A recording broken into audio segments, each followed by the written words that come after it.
যুক্তরাষ্ট্রের ৪৭তম প্রেসিডেন্ট হিসেবে দায়িত্ব নিতে যাচ্ছেন ডোনাল্ড ট্রাম্প। নিজের দ্বিতীয় মেয়াদে প্রেসিডেন্ট নির্বাচিত হওয়ার আগে একাধিকবার হামলার শিকার হন তিনি। ট্রাম্পকে হত্যা করতেই সেই হামলা চালানো হয়। প্রাথমিকভাবে ইরানকে সন্দেহ করে মার্কিন গোয়েন্দা সংস্থাগুলো। ডোনাল্ড ট্রাম্পের প্রথম শাসনামলে ইরানের উপর নানাবিধ নিষেধাজ্ঞা দিয়েছিল আমেরিকা। অর্থনীতি ধ্বংস করে বৈশ্বিকভাবে ইরানকে দুর্বল করতেই এ ধরনের পদক্ষেপ নিয়েছিল ট্রাম্প। একই সঙ্গে ইরানের থিঙ্ক ট্যাঙ্ক হিসেবে খ্যাত কুদস বাহিনীর জেনারেল কাশেম সোলাইমানিকে হত্যা করে ট্রাম্প প্রশাসন।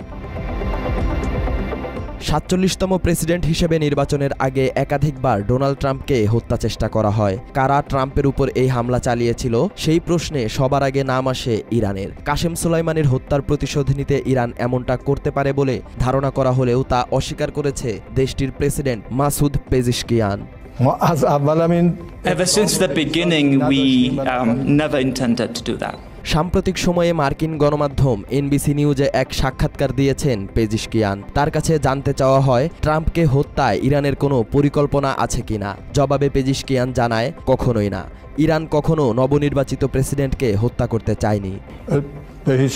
Never, by no means. মার্কিন গণমাধ্যমের সঙ্গে আলাপকালে সমসাময়িক বিভিন্ন বিষয়ে আলোচনা হয়। এ সময় পেজিশকিয়ান দাবি করেন, গত 1 বছরে ইরানের আঞ্চলিক অবস্থানে কোনো পরিবর্তন আসেনি।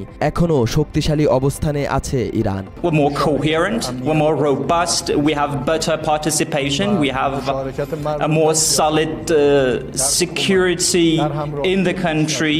যদিও সাম্প্রতিক সময়ে সিরিয়ায় ইরান সমর্থিত আসাদ সরকারের পতন, হামাস নেতা ইসমাইল হানিয়া, ইয়াহিয়া সিনওয়ার এবং হিজবুল্লাহ প্রধান হাসান নাসরুল্লাহর মতো মিত্রকে হারিয়েছে ইরান। এছাড়া ইরানের মাটিতে ইসরায়েলি বিমান হামলাও প্রতিহত করতে ব্যর্থ হয় তেহরান। এরপরও পেজিশকিয়ানের ভাষ্য, আঞ্চলিক শক্তি হিসেবে ইরানের অবস্থান ক্ষতিগ্রস্ত হয়নি। তবে পেজিশকিয়ানের এমন মন্তব্যের প্রমাণ দিয়েছে ইরান। 1000 নতুন অত্যাধুনিক ড্রোনের পর এবার দেশের ইতিহাসে প্রথম গোয়েন্দা জাহাজ উন্মোচন করেছে দেশটি। ইরানের রাষ্ট্রায়ত্ত টেলিভিশনের খবরে জানানো হয়, জাগ্রস নামের এই গোয়েন্দা জাহাজ নৌবাহিনীর যুদ্ধ কার্যক্রমকে আরও শক্তিশালী করবে। ইরানের নির্মিত এই অত্যাধুনিক জাহাজটি ইলেকট্রনিক সেন্সর, ইন্টারসেপ্টর এবং সাইবার ও গোয়েন্দা প্রযুক্তিতে সজ্জিত। দেশটির নৌবাহিনীর প্রধান অ্যাডমিরাল শাহরাম ইরানি জানিয়েছেন, জাগ্রস ইরানের চোখ হিসেবে গভীর সমুদ্র ও মহাসাগরে নজরদারি করবে। ইরান এমন সময় জাগ্রসের উদ্বোধন করল যখন দেশের সেনাবাহিনী ও ইসলামিক রেভলিউশনারি গার্ড কর্পস দেশব্যাপী বৃহৎ সামরিক মহড়া চালাচ্ছে। নাতাঞ্জ, ফোর্দো ও খান্দাবের মতো গুরুত্বপূর্ণ পারমাণবিক স্থাপনাগুলোর সুরক্ষা দেওয়ার জন্য মার্চের মাঝামাঝি সময় পর্যন্ত এই মহড়া চালাবে ইরান। সালাউদ্দিন সাজু, বাংলা এডিশন।